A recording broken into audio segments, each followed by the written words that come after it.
తెలంగాణలో కాంగ్రెస్కు మద్దతివ్వాలని, ప్రజాస్వామిక శక్తులకు అనుకూలంగా ఓట్లు వేయాలని ప్రజాస్వామిక పరిరక్షణ సమితి ప్రజలకు విజ్ఞప్తి చేసింది.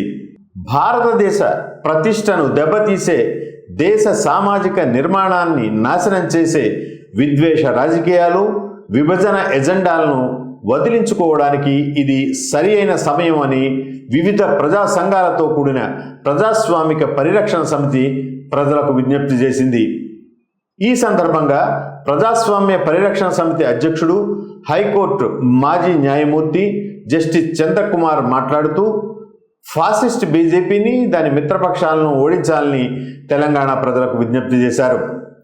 తెలంగాణలో శాంతియుత వాతావరణాన్ని భంగం కలిగించడానికి క్రమబద్ధమైన ప్రయత్నాలు జరుగుతున్నాయి. దీనిని జరగనివ్వకుండా చూడటం ప్రతి పౌరుడి కర్తవ్యమని జస్టిస్ చంద్రకుమార్ ఉద్బోధించారు.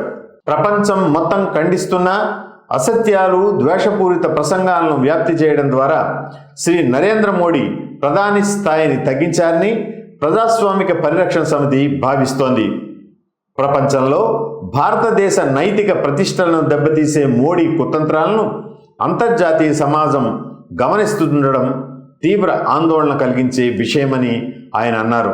కావున తెలంగాణ ఓటర్లందరూ స్వచ్ఛందంగా బయటకు వచ్చి మోడీకి, బీజేపీకి వ్యతిరేకంగా ఓటు వేసి రాజ్యాంగాన్ని, దేశాన్ని కాపాడాలని ఆయన విజ్ఞప్తి చేశారు.